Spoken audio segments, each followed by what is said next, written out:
Shalom. Shalom. Puji nama Tuhan, sore hari ini kita diberi kesempatan untuk boleh beribadah kembali kepada Tuhan. Kita pergunakan waktu yang ada untuk memuji dan memuliakan nama Tuhan. Amin. Amin. Kita mau sembah Tuhan. Dia adalah Allah yang setia. Dia sungguh baik. Amin. Mari semua yang merasakan cinta kasih Tuhan, semua yang merasakan berkat Tuhan, pujikan lagu ini dengan sungguh-sungguh. Karena Dia sungguh baik. Dia sangat baik.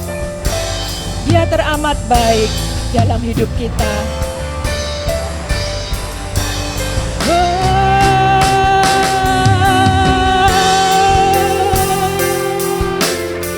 Engkau sungguh baik Tuhan. Kau sungguh baik dalam kehidupan kami. Hanya Kau yang termulia. Amin. Amin. Katakan, Kau Allah yang setia. Kau Allah yang setia, Bapa yang mulia, kasih-Mu besar Tuhan. Kau pulihkan hidupku, Kau pulihkan hidupku. Kaulah harapanku, Kaulah harapanku. Hidupku dalam-Mu. Terima kasih Tuhan, Kau selamatkan hidupku. Dengan apa kan ku balas segala kebaikan-Mu? Segenap hatiku menyembah-Mu Yesus.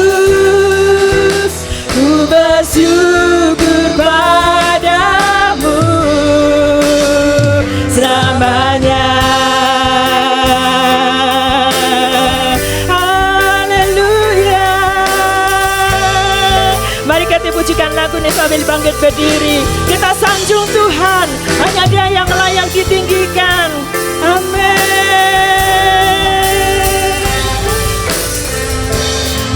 Puji Tuhan. Kaulah harapanku, Kaulah harapanku.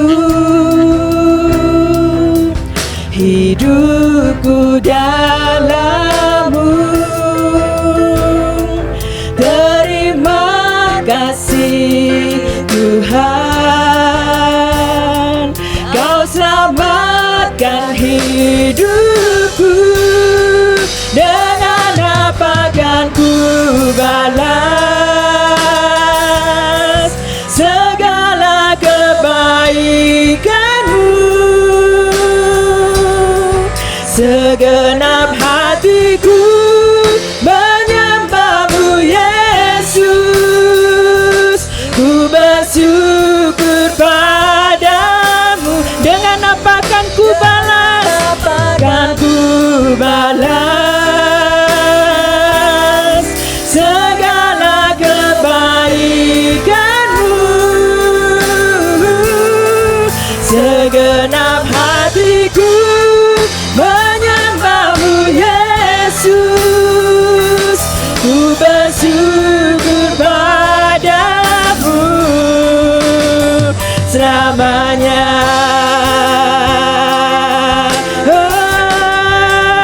Selamanya kami sembah Tuhan. Mari semua yang merasakan cinta kasih Tuhan mengucap syukur buat kebaikan Tuhan selamanya. Mari semua katakan selamanya, selamanya.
hatiku menyembah-Mu Yesus. Ku bersyukur.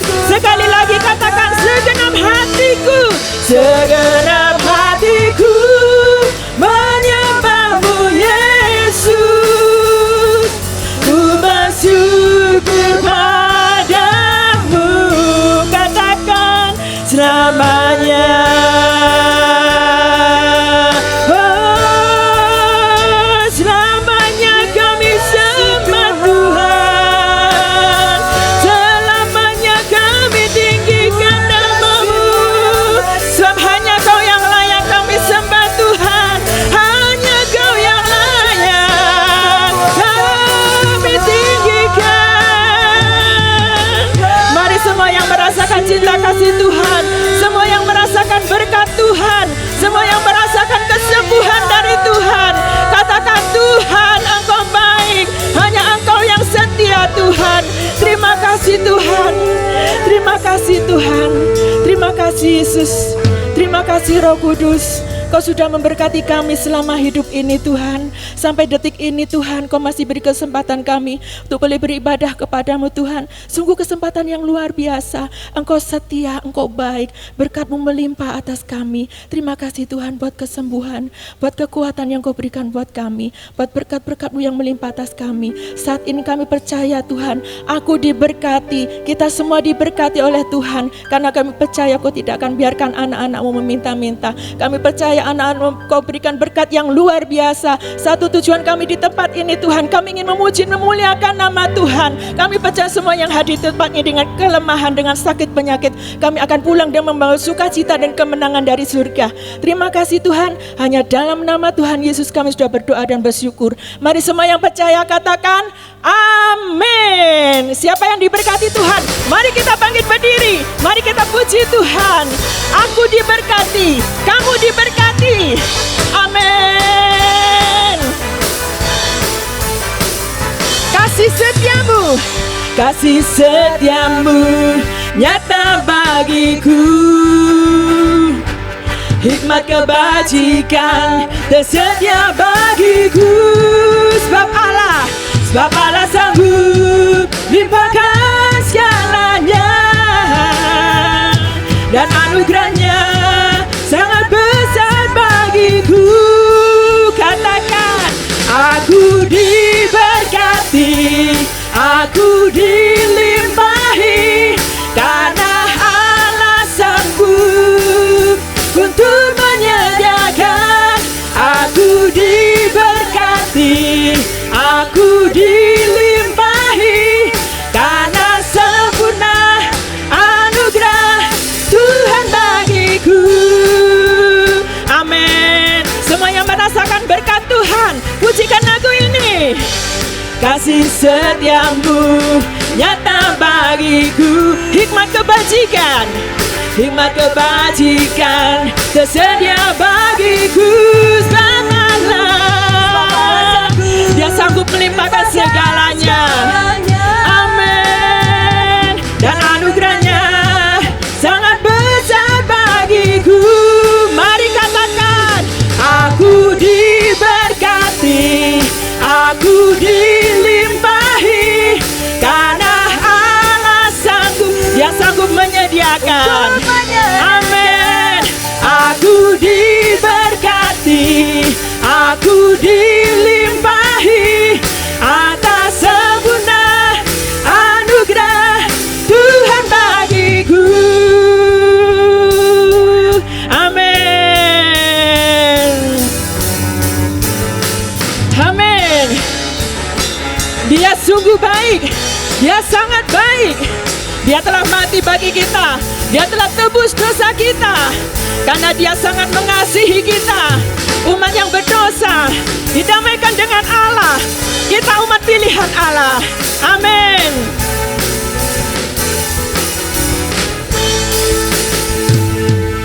Katakan, Dia telah mati bagiku, Dia mati bagiku, Dia bangkit bagiku. Ya Tuhan, Allah penyelamatku, kuasa maut di dipulihkan ya Tuhan. Allah kemenanganku, katakan Dia sungguh baik, Dia sangat baik. Yesus, Dia baik bagiku.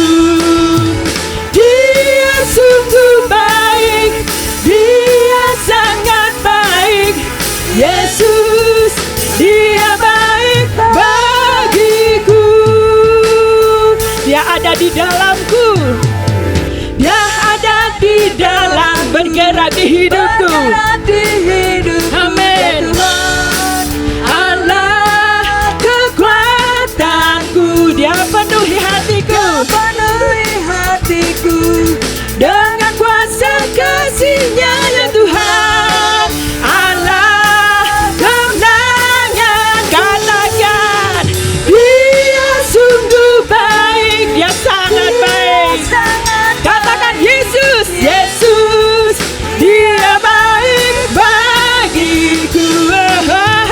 Dia sungguh baik, Dia sangat baik. Yesus, Dia baik bagiku. Amin. Hanya Dia yang baik, sangat baik, teramat baik. Amin. Mari semua yang merasakan kebaikan Tuhan, katakan He is so good to you. He is so good to you. He is so good to me. Jesus, He's so good to you and me. He is so good to you. He is so good to me. Jesus, He's so good to you and me. Jesus, Jesus, He's so good to you and me. Jesus, Jesus, He's so good to you. He's so good to me. He's so good to you and me. Amin. Semua yang merasakan kebaikan Tuhan, berikan kemuliaan buat Tuhan. Amin. Dia sangat baik, Dia teramat baik. Tiada yang dapat pisahkan kita dari kasih Tuhan. Kita siapkan hati kita untuk dengarkan firman Tuhan. Kiranya hanya Tuhan yang setia mendampingi kita dalam segala keadaan kita, dimanapun dan kapanpun berada. Kita selalu dalam bimbingan Tuhan. Katakan, tiada yang dapat pisahkan ku dari terangnya kasih-Mu. Kau hadirkan ketenangan yang tak bisa dunia berikan, yang tak bisa dunia berikan. Kini Kau pegang hidupku dan Kau hapus kesalahanku.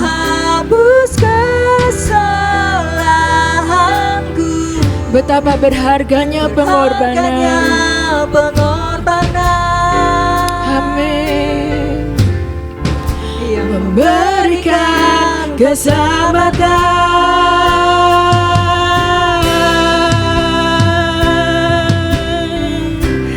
Kau hadir, Kau hadir di setiap langkahku.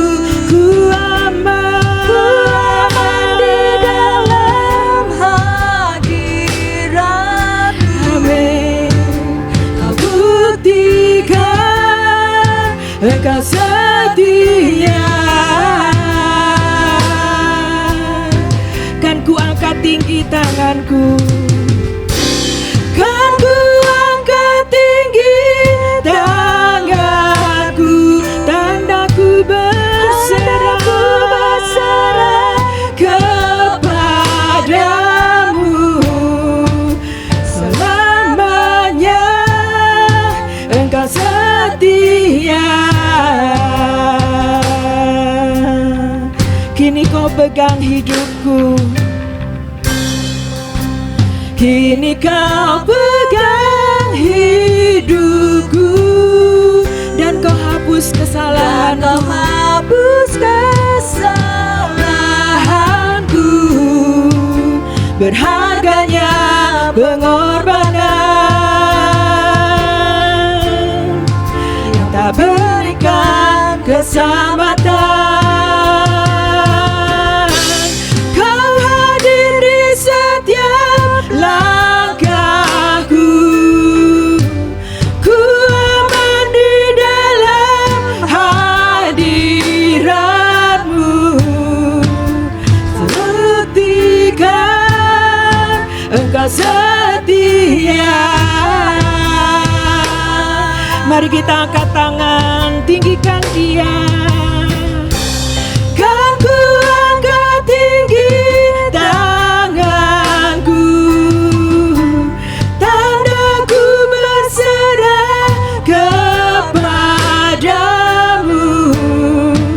Selamanya Engkau setia. Oh your presence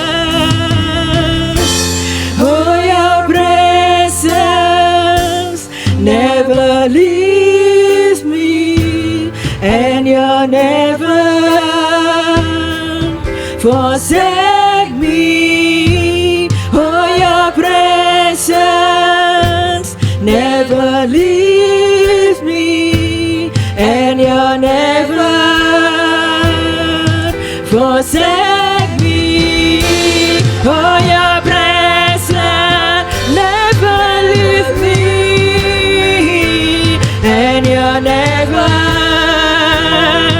forsake me. Oh your presence never leave me, and you never forsake me.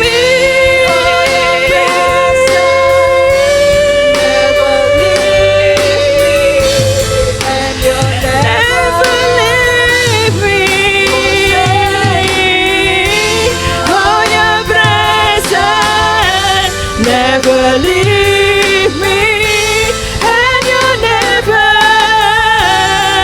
forsake me.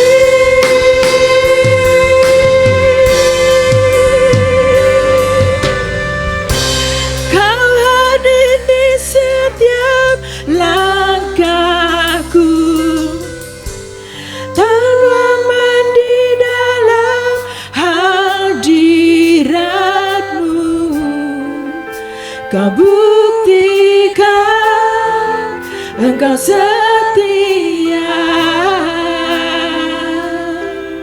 Kan ku angkat tinggi tanganku, kan ku angkat tinggi tanganku, tandaku berserah kepadamu. Selamanya Engkau setia. Oh your presence. Kita siapkan hati kita untuk dengar firman Tuhan. Oh your presence never leaves me, and you never forsake me. Oh your presence never leaves me, and you never forsake me. Oh your presence never leave me, and you never forsake me. Amin. Berikan kemuliaan buat Tuhan. Kita sambut firman Tuhan. Haleluya. Terpuji namamu Tuhan. Kiranya firman Tuhan memberkati kami. Kiranya firman Tuhan menguatkan kami. Kiranya firman Tuhan menyembuhkan kami. Firman Tuhan meneguhkan kami. Hanya di dalam nama Tuhan Yesus kami siap menerima firman-Mu. Amin. Shalom, selamat siang. Mari kita langsung baca firman Tuhan. Yohanes pasal 2 ayat 1 sampai 11. Saya tidak nulis-nulis hari ini. Kepingin bicara-bicara dari hati ke hati. Pelan-pelan aja.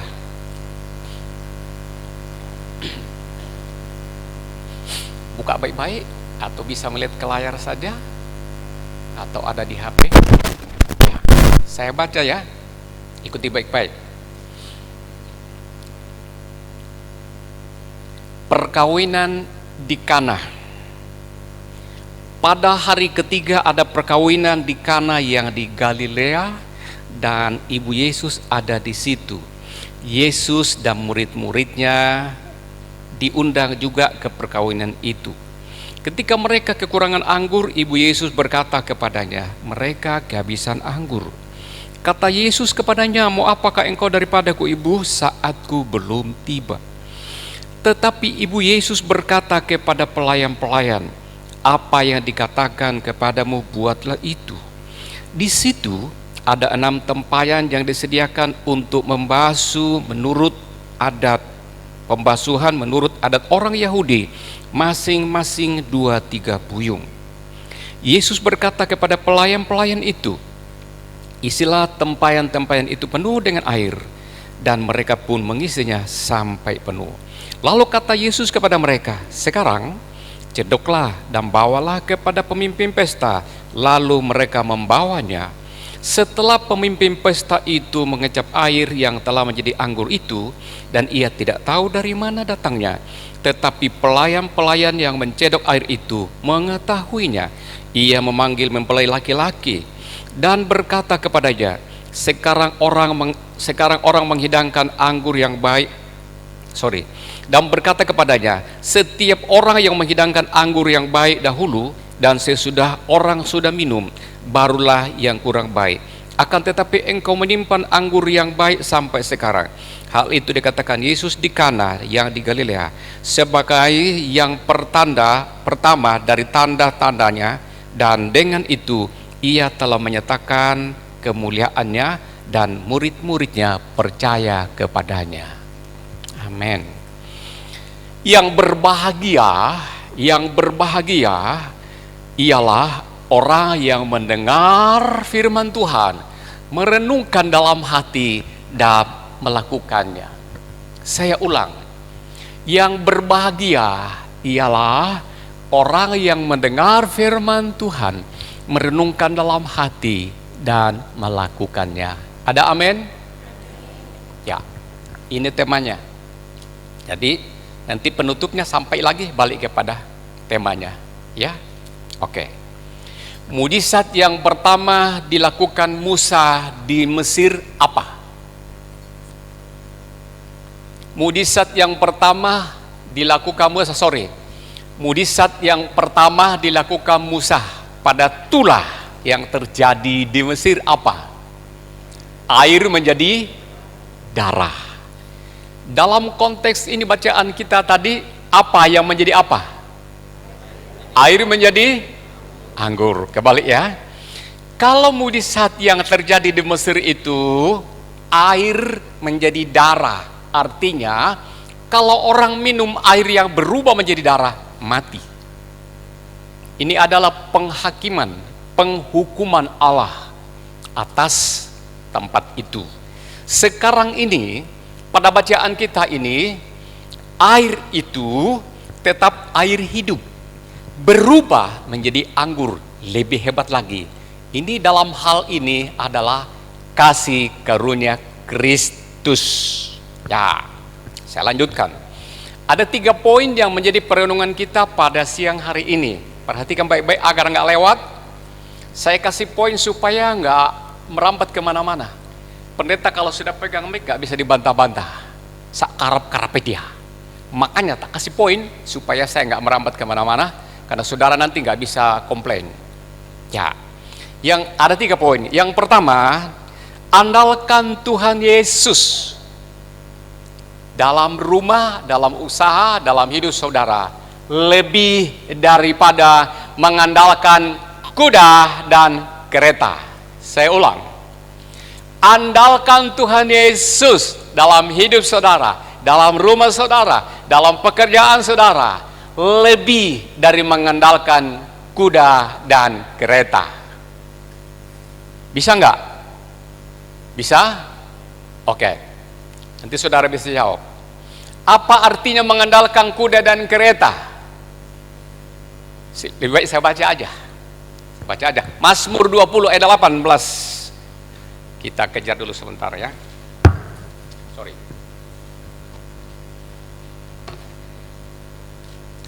Mazmur 20 ayat 8 dan 9. Mazmur 20 ayat 8 dan 9. Saya baca, saudara dengerin baik-baik. Apa itu kuda, apa itu kereta? Orang ini mengandalkan kereta dan orang itu memegahkan. Orang ini memegahkan kereta dan orang itu memegahkan kuda. Tetapi kita bermegah di dalam nama Tuhan Allah kita. 9. Mereka rebah dan jatuh, tetapi kita bangun, berdiri dan tetap tegak. Saya jelaskan sebentar. Apa itu kuda dan apa itu kereta? Zaman dulu, zaman kerajaan. Raja-raja pembesar itu kemana-mana naik apa? Naik kuda atau naik kereta. Kalau naik ke gunung-gunung, nggak bisa pakai kereta, pakai kuda. Naik gunung-gunung, turun ke lembah, nyebrang sungai. Tapi kalau jalan agak rata, mereka naik apa? Kereta. Nah, apa artinya kuda? Kuda itu artinya kekuatan. Apa artinya kereta? Kereta itu artinya fasilitas, kekayaan. Saudara tahu, dengar baik-baik. Sekarang ini, orang tidak bisa lagi mengandalkan kuda. Tidak bisa lagi mengandalkan kereta. Contoh-contoh. Seorang pengusaha, karyawan sekitar 3.000 orang. Setiap hari selama pandemi ini, tiap hari kerugiannya 1 M. Saudara bayangkan. Saudara mungkin sekarang berpikir, pendapatan kita dipotong 50%, itu masih belum ngapa-ngapa. Saudara nggak punya utang banyak-banyak, tidak punya tanggungan banyak-banyak. Yang saya katakan tadi itu, pengusaha itu, tiap harinya ruginya 1 M. Hitung, sudah berapa lama ini terjadi ini? 3 bulan penuh, hampir 4 bulan ya. Nah, kalau dimulai itu, hitung berapa kerugiannya tiap 1 bulan itu. Luar biasa.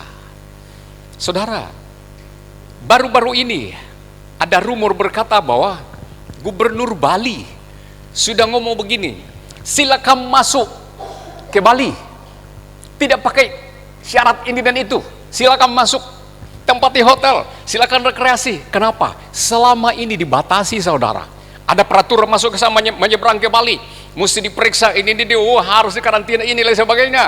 Hotel menjadi sepi, proyek apapun menjadi sepi, sehingga gubernur pikir ini kan bahaya, orang Bali bisa kelaparan. Pemasukan dari mana? Saudara dengar baik-baik. Tidak bisa lagi kita, manusia siapapun juga bisa mengandalkan kuda dan kereta. Kuda dan kereta itu adalah kekuatan dan fasilitas yang kita punya selama ini, bisa habis. Ini kalau bertahun-tahun berlanjut ini akan habis. Tapi saudara, kita berdoa Indonesia diberkati Tuhan. Yang penting pemimpin Indonesia, raja-raja di Indonesia, ketua-ketua lembaga menyembahnya kepada Allah pencipta langit dan bumi. Karena kenapa? Kalau ada Allah lain, Tuhan tidak suka.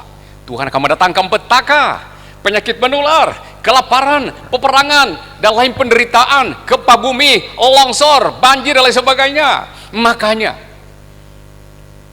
Tuhan akan mengasihi Indonesia. Kita berdoa supaya Indonesia ini taat kepada Tuhan. Kita berdoa supaya di rumah-rumah kita taat kepada Tuhan. Dan ada berikutnya nanti kita ketemukan itu. Seperti apa? Ingat baik-baik. Yang berbahagia siapa? Adalah orang yang mendengar firman. Apalagi? Merenungkan dalam hati. Terus mempraktekkan. Ini tema dalam yang kita renungkan. Di sini nih itu. Selesai yang pertama ya. Renungkan baik-baik. Saudara, sebelum selesai yang pertama ini saya mau kode dengan saudara-saudara. Kalau ada Yesus, kita utamakan Yesus. Kalau ada Yesus, masalah ada enggak? Apa masalah takut sama Yesus? Kalau di rumah kita ada Yesus, masalah datang apa tidak? Tetap ada masalah apa tidak? Iya, tetap aja. Karena kita di dunia, walaupun kita sembahyang mau jungkir balik tiap hari tiap saat, masalah tetap ada. Karena kita di dunia, kita diproses. Tetapi kalau ada Yesus dan tidak ada Yesus, beda. Apa bedanya? Dalam Alkitab kita dijawab nanti. Ya. Jadi masalah itu nggak takut sama Yesus, tetap ada. Yang menjadi masalah, yang kita perlu itu, kalau Yesus ada, itu menemani kita, menjadi andalan kita. Kita dikuatkan, kita punya iman, lalu kita tetap kuat dalam masalah akan pergi, terkikis. Kita kalahkan dia. Karena ada Yesus menemani kita, begitu ya. Ya kalau iman kita, Yesus bisa mengusir masalah ya puji Tuhan, alhamdulillah. Masalahnya nanti kalau iman kita nggak aktif, nah, repot kita. Oke, kita selesaikan itu dan kita pindah kepada poin yang kedua. Jadikan rumah Anda, rumah kita. Kedua, jadikan rumah kita menjadi rumah doa atau gema. Saudara tahu istilah kita gema dulu apa itu? Gereja rumah. Sekarang kita pakai mezbah. Lagi, poin kedua, jadikan rumah saudara menjadi gema atau mezbah. Apa artinya itu? Gema. Kalau gema itu singkatan dari apa? Gereja rumah. Kalau jama apa? Jemaat rumah. Gitu ya. Nah, artinya apa? Di rumah saudara seperti di gereja. Kalau saudara ibadah di rumah seperti gereja, kita kan sudah jelaskan yang lalu-lalu, mulai dari awal Maret itu. Kita tayang dari gereja, pendeta tidak bisa ke rumah saudara. Kita tayang dari gereja, saudara dengar di rumah. Dan kita ibadah, serempak. Lakukan ibadah seperti di gereja, menyanyi. Ya, disiapkan dari awal. Nggak pakai daster lagi ibadahnya. Sudah gosok gigi, sudah mandi, sudah rapi. Nggak pakai pakaian ala kadarnya, pakaian tidur, enggak. Gema, gereja rumah, jemaat rumah. Kita nyanyi, rapi dalam arti sederhana, ya, bukan bermewah-mewah. Kita siapkan waktu, nggak suka-suka kita. Sakarap, tayang silakan lewat, nanti bisa diulang lagi. Kita butuh kebersamaan serentak, gema, gereja rumah. Kita lakukan ibadah itu seperti di gereja, menyanyi, berdoa sungguh-sungguh, dengar firman Tuhan. Ada persembahan juga. Gema, gereja rumah, mezbah, berdoa sungguh-sungguh. Ada pengumuman, berdoa syafaat untuk Kota Probolinggo, untuk Indonesia, untuk pemerintah. Saudara tahu pemerintah digoyang-goyang sekarang. Ada aja. Kita doakan supaya mereka tetap kuat, tetap baik, lakukan ya yang dikehendaki Tuhan. Mereka taat kepada aturan yang sudah disepakati bersama dan juga aturan firman Tuhan. Sehingga di mana kita ada di Indonesia kita berdoa, di Kota Probolinggo kita berdoa, diamankan Tuhan, diberikan damai oleh Tuhan. Ya, undang Tuhan di dalam rumah kita. Saudara, apakah kalau ada Yesus masalah tidak ada? Ada. Buktinya dari mana? Adakah firman Tuhan berkata hari ini orang itu mengundang Yesus dan tetap ada masalah? Ada apa enggak? Ada bacaan kita tadi. Ayo balik lagi kepada bacaan tadi.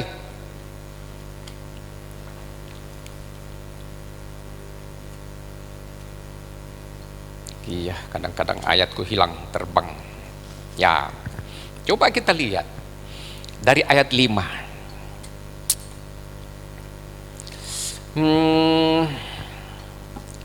Saya baca ayat 3. Pelan-pelan saudara ngerti ya. Ketika mereka kekurangan anggur, Ibu Yesus berkata kepadanya, mereka kehabisan anggur. Kekurangan itu masalah apa enggak? Saudara kekurangan uang itu masalah enggak? Saudara kurang sehat itu masalah apa enggak? Sudah ada Yesus belum? Ada. Jadi jangan pikir kalau kita sudah berdoa, kita sudah kerja, kita sudah apa, enggak akan ada masalah. Ada. Tetapi beda kalau ada Yesus dan tidak ada Yesus. Makanya jadikanlah rumah saudara tempat doa. Itu di dalam Yesaya 56 kalau nggak salah ya. Yesaya 56 ayat 7. Itu dikatakan begitu, itu rumah doaku. Rumah doaku. Rumahku adalah rumah doa yang segala bangsa berkumpul di sana untuk berdoa dan menemukan Tuhan di dalamnya. Juga di dalam Markus pasal 11 ayat 17. Tapi yang lebih lengkap itu di dalam Yesaya 56 ayat yang ke-17, ayat ke-7 sorry. Itu saudara baca dan itu saudara menemukan di dalam apa yang dikatakan firman di dalam, ya. Jadi jadikan rumah itu doa. Ada doa bersama. Di rumah kami di Hayam Buruk ada ibadah. Sebelum tidur, diuprak-uprak, bangun. Kita mau ibadah dulu. Baca firman Tuhan. Kadang juga kakak baca kalau sudah nggak tahan sekali. Ini lagi musim sekarang ini biasanya kami tidur jam rata-rata jam 11. Di rumah Hayam Buruk jam 9 sudah mulai tidur. Karena tidak ada yang dikerjakan. Biasanya kita sibuk. Masih ada di gereja, ada di mana-mana, ini nggak bisa. Nah, saudara, tolonglah ibu-ibu pimpin itu ibadah. Gereja rumah, mesbah. Tolong bapak-bapak atau kakak-kakak, ajak tuh adik-adik berdoa bersama. Apa yang didoakan? Banyak. Doakan rumah, doakan orang tua, doakan anak-anak, doakan suami, doakan istri, doakan pekerjaan, doakan sekolah anak-anak, doakan ibadah, doakan rasa sehat, kesehatan dalam rumah. Waduh, mengerikan saudara. Makanya tetaplah setia kepada Tuhan, pelihara iman itu, rawat baik-baik. Ini kan Alkitab berkata, Yesus diundang juga bersama siapa? Yesus diundang bersama dengan siapa? Murid-muridnya. Sekitar 6 murid-muridnya. Kurang apa? Ini pesta pernikahan di Kana yang di Galilea. Kana yang di Galilea ini adalah kira-kira salah satu perumahan yang sederhana. Bukan di perumahan elit kayak di Surabaya, di mana? Di Darmo sana. Di mana lagi tuh? Perumahan yang bagus-bagus. Kalau di Jakarta, di Kelapa Gading dan di mana-mana lagi. Itu perumahan yang sederhana. Tetapi Yesus datang pada acara pernikahan di rumah sederhana itu. Kana di Galilea. Itu orang kategorikan itu perumahannya orang yang nggak punya. Tempat tinggalnya orang yang nggak punya. Tetapi pernikahan diadakan di situ, Yesus datang. Yesus diundang. Masih saja ada Yesus kekurangan juga.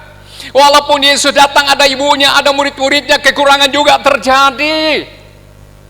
Jadi ini bahaya. Bagaimana menanganinya? Lalu ketika peristiwa ini terjadi, ibu Yesus katakan kepada Yesus, mereka kekurangan anggur. Mereka kekurangan anggur. Ada kekurangan. Lalu Yesus ngomong kepada ibunya, Mama perlu apa padaku? Waktuku belum saatnya. Belum saatnya aku bertindak. Aku belum bisa bikin mujizat karena Bapa belum kasih tahu kepadaku. Ada saatnya, entah berapa menit lagi. Saudara, sekarang saya mau omong dulu sebentar sebelum maju kepada poin yang ketiga. Connect ya sebentar ya. Mereka yang datang di dalam pernikahan itu, pesta itu, undangan di lingkungan itu dengan para pejabat, undangan masyarakat dengan pejabat daerah yang datang dalam acara itu ya, dengar baik-baik. Kemudian siapa lagi yang datang? Ada ibu Yesus. Kemudian ada pemimpin pesta, ada panitia rupanya. Kemudian ada mempelai tentunya, ada yang bikin hajatan. Kemudian ada pelayan-pelayan pesta acara itu. Dan ada murid-murid Yesus. Yesus tidak disebut karena memang dia sudah lakon di situ. Saya ulang lagi. Ada ibu Yesus dalam acara itu. Ada pejabat pemerintah. Ada mempelai tentunya. Kemudian ada pemimpin pesta. Ada pelayan-pelayan pesta. Dan ada juga murid-murid Yesus. Pertanyaan saya, ini adalah mujizat pertama yang Yesus kerjakan sejak di dunia. Ini adalah mujizat pertama dalam keluarga yang sederhana yang diubah adalah soal makan dan minum karena keselamatan sudah mereka dapatkan. Dengarkan baik-baik. Siapakah pengkhotbah yang pertama ketika Yesus mengadakan mujizat yang pertama? Siapakah pembicara yang pertama ketika Yesus mengadakan mujizat yang pertama di Kana? Dari orang-orang saya sebut tadi kelompok ini, ada pejabat pemerintah, ada ibu Yesus, ada murid Yesus, ada pelayan-pelayan pesta, ada pemimpin pesta, ada mempelai. Di antara mereka ini siapa menjadi pengkhotbah yang pertama? Ya didengar oleh rakyat, yang didengar oleh jemaat. Ia katakan, dengarkan firman Tuhan, dengarkan firman Tuhan, renungkan dan praktekkan dalam hidupmu sehingga engkau menjadi bahagia. Siapakah pengkhotbah yang pertama ketika Yesus lakukan mujizat yang pertama? Siapa? Ayat berapa itu? Mari kita baca ayat 5. Inilah pembicara yang pertama ternyata. Ayat 5 katakan begini. Tetapi Ibu Yesus berkata kepada pelayan-pelayan atau kepada jemaat-jemaat atau orang banyak. Bilang apa pembicaranya? Apa yang dikatakan kepadamu, buatlah itu. Ini temanya saudara. Temanya tadi bilang apa? Yang berbahagia ialah orang yang mendengarkan firman Tuhan, apalagi merenungkan dalam hati, apalagi dan melakukannya. Ibu Yesus berkata kepada pelayan-pelayan, dengarin apa yang Yesus katakan kepada kalian, dengarin, turuti, praktekkan. Mari kita coba lihat, dipraktekkan mereka apa enggak? Ayat 6, yuk kita teruskan ayat 6. Di situ ada 6 tempayan yang disediakan untuk pembasuhan menurut adat orang Yahudi. Masing-masing isinya 2-3 buyung. Konek sebentar. Kita masuk dalam gereja, disuruh apa? Cuci tangan. Apalagi? Mesti dicuci kaki juga loh. Lihat di dalam YouTube. Anak-anak di Cina. Permisi. Masuk dalam sekolah, anak-anak. Disemprot dulu kaki, sepatu, cuci tangan, disemprot semua badannya. Dari dulu sudah ada ini. Itu adat dari dulu. Ternyata dari dulu sudah ada kesehatan. Apalagi masuk dalam rumah Tuhan. Yesus berkata, dituliskan dalam firman Tuhan. Ada berapa buyung tadi? Berapa tempayan? 6 tempayan. Saudara, 6 tempayan disediakan. Itu untuk diisi air biasa ada untuk membasuh kaki atau tangan orang-orang Yahudi. Gitu ya. Saya lanjutkan. Apa kata Yesus? Ini khotbahnya ibunya tadi. Sekarang Yesus berkata kepada mereka. Ayat 9. Yesus berkata kepada pelayan-pelayan seperti yang kata ibunya tadi itu. Yesus berkata kepada pelayan-pelayan itu, isilah tempayan-tempayan itu penuh dengan air. Dan mereka pun mengisinya sampai penuh. Mereka mendengar firman Tuhan apa tidak? Mereka ini dengar. Mereka merenungkan apa tidak? Merenungkan. Mereka lakukan apa tidak? Lakukan. Nah saudara, sederhana banget. Coba renung balik kembali. Setiap bapak ibu ibadah, dengarin tuh firman Tuhan. Nggak usah pusing siapa sing khotbah. Dengarin, mau dari mana, mau ibu-ibu, mau siapa dari antara kita semua, kapan-kapan. Kalau ada ibadah pagi, aku dengar mereka renungan. Aku pulang bilang sama istri, hari ini bagus bawa renungannya. Orang ini, aku diberkati loh renungan di gereja tadi pagi. Aku diberkati. Kadang-kadang ada rema baru yang aku tidak tahu. Muncul saat itu. Aku catat, simpan di buku khusus saya.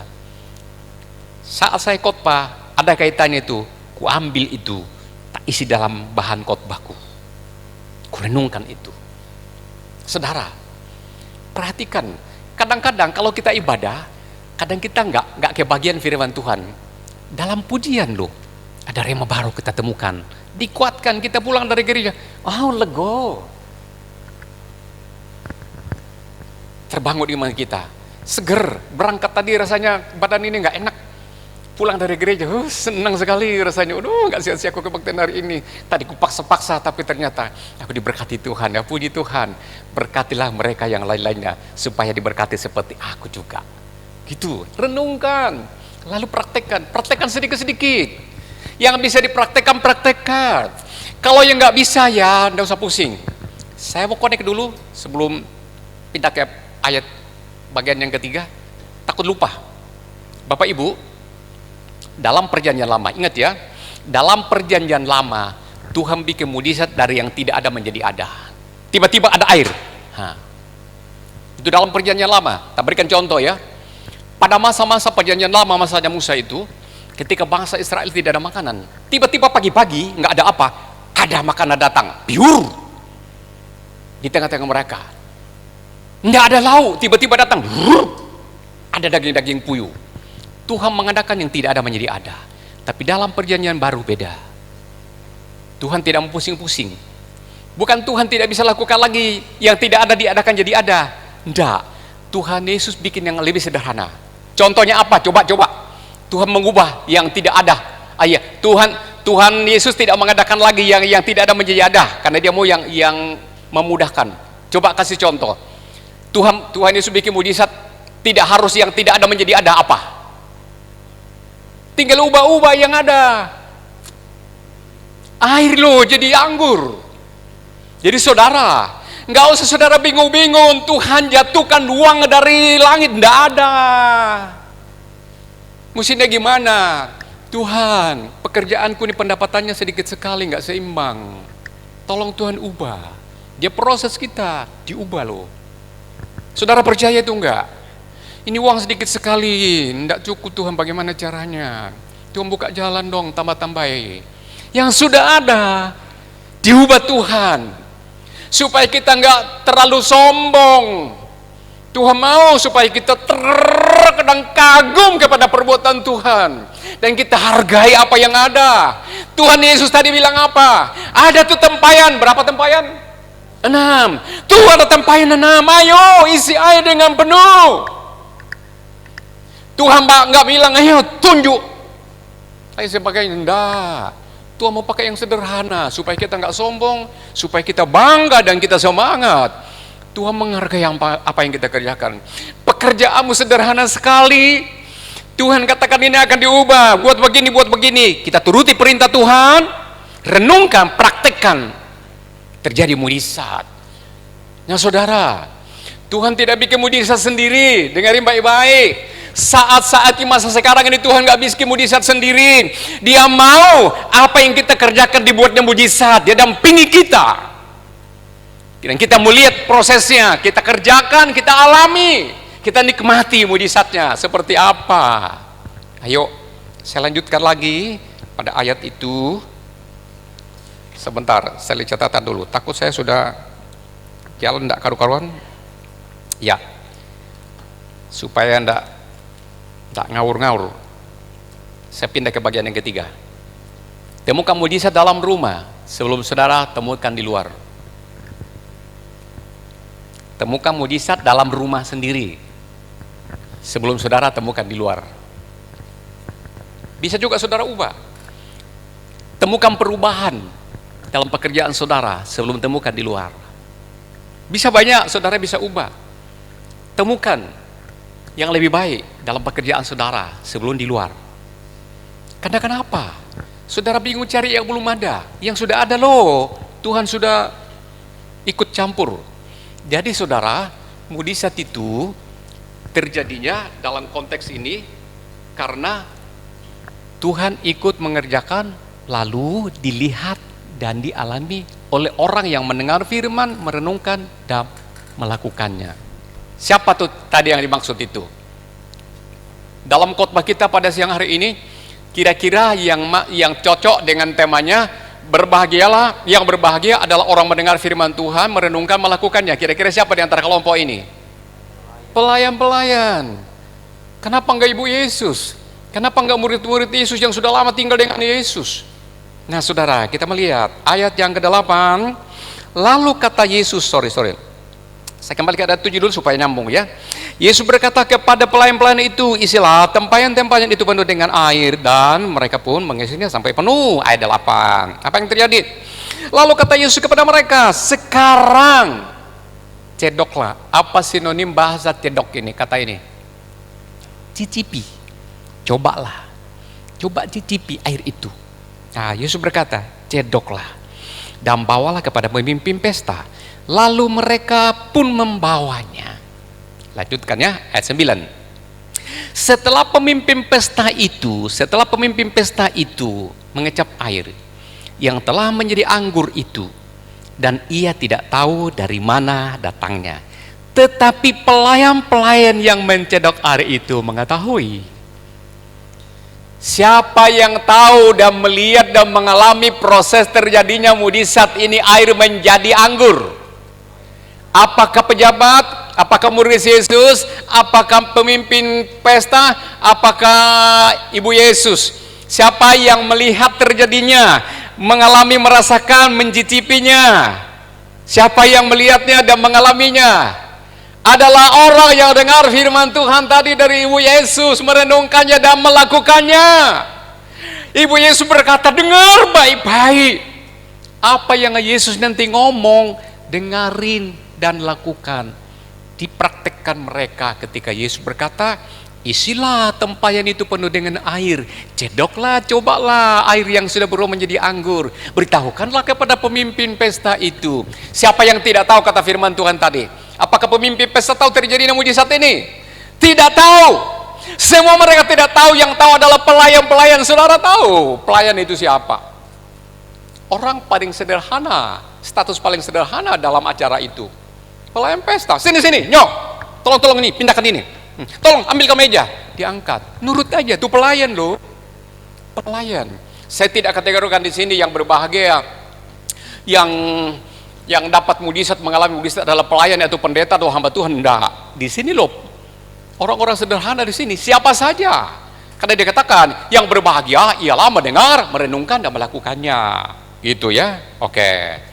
Ini bagian pertama, kedua, ketiga kayaknya sudah selesai. Tinggal saya berikan penerapan kepada saudara sekalian. Yang penting poin-poin pokok, peristiwa pokok tadi saudara sudah tangkap dan bawa pulang ke rumah. Saya mau connect lagi dan bertanya kembali. Pingin supaya lebih jernih lagi. Siapa pembicara pertama pada mujizat Yesus yang pertama? Ibu Yesus. Oke. Siapakah di kelompok itu yang melihat, merasakan dan tahu proses terjadinya mujizat? Adalah pelayan-pelayan. Siapakah pelayan-pelayan itu? Mereka itu adalah mendengar firman, merenungkan dan melakukannya. Sederhana banget. Saudara hari ini dengar firman Tuhan apa tidak? Saudara mau merenungkan? Mau lakukan? Lakukan. Bagaimana cara melakukannya?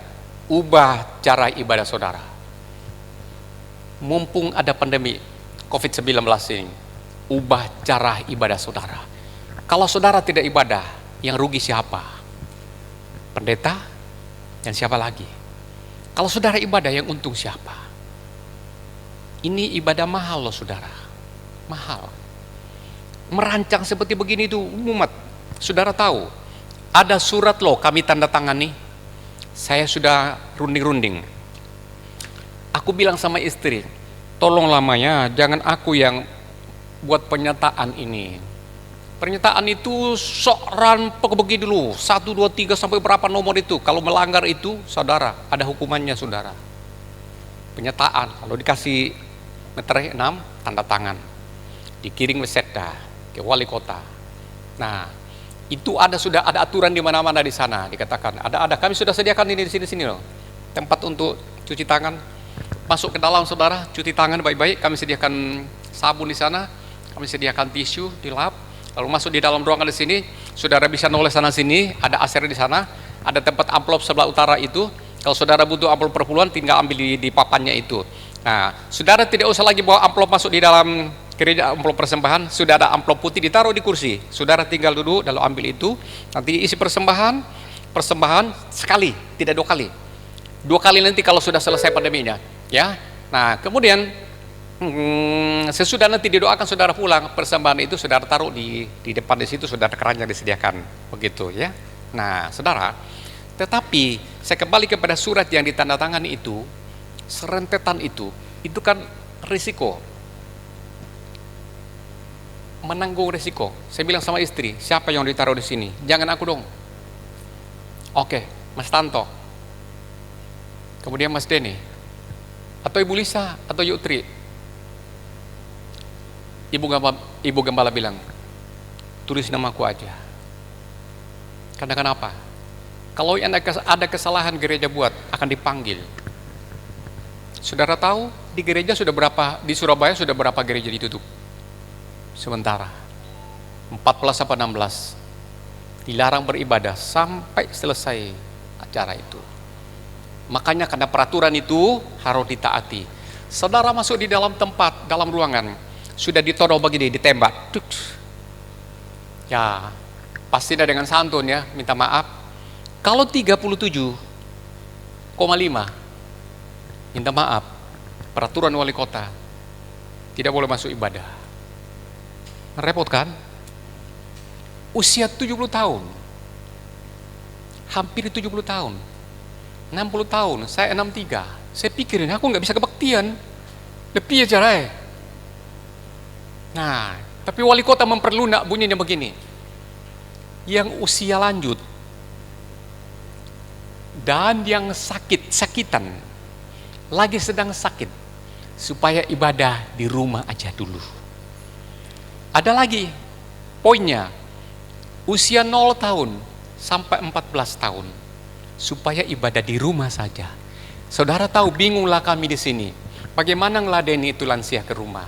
Kita rekam, tadi pagi itu direkam, pria mengkurus, nanti sore jam 7 baru ditayang di rumah, karena cukup lama untuk mengeditnya. Bapak Ibu, nanti kalau pulang ke rumah, nanti sore jam 7, itu buka di linknya itu ya. Jemaat yang tidak kebaktian tadi pagi, yang tidak kebaktian siang ini, yang tidak kebaktian nanti sore, misalnya yang lansia, tolong didampingi, bukakan link nanti sore supaya dia ikuti acara itu, ya.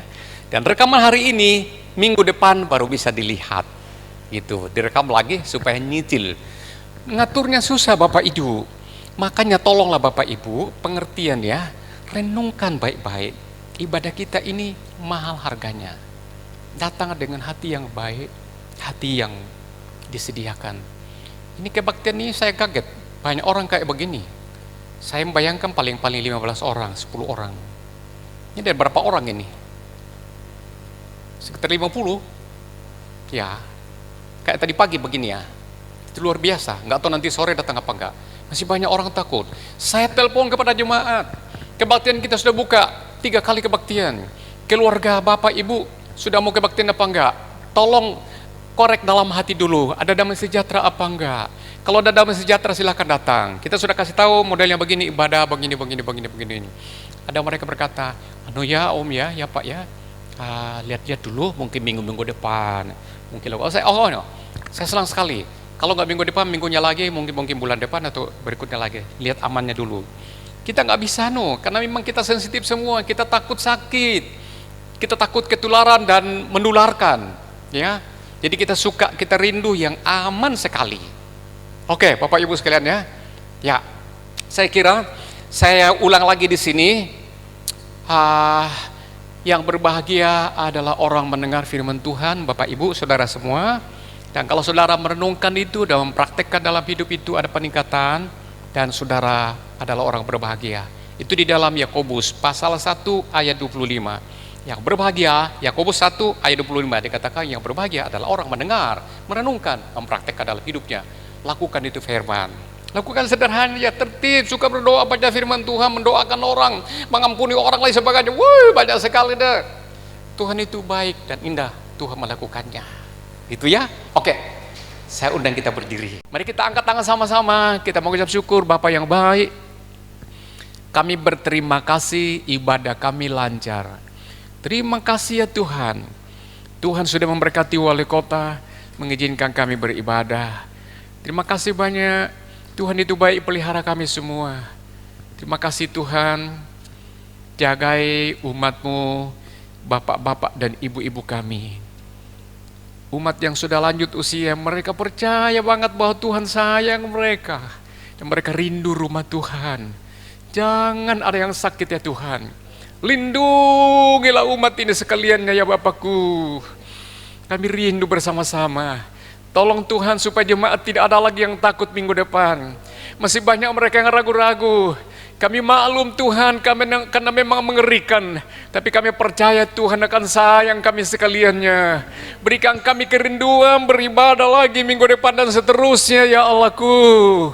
Tolong ya Tuhan, di rumah umat uang tidak kekurangan, makanan tidak kekurangan, kesehatan tetap prima dengan baik, pengharapan, semangat semakin menyala-nyala, dan iman mereka semakin tumbuh. Saudara, terima berkat dari Allah Bapa kita, kasih dalam Yesus, pimpinan Roh Kudus menyertai kita sekaliannya. Pulanglah dengan damai sejahtera, bawalah berkat Tuhan hari ini selama-lamanya. Tuhan memberkati saudara, istirahat nanti malam, besok pagi bangun dengan tubuh yang sehat. Dan kita ketemu lagi pada hari Minggu akan datang di sini. Demi nama Bapa, Putra, dan Roh Kudus dalam nama Yesus Kristus. Haleluya, haleluya. Mari semua katakan amin. Amin.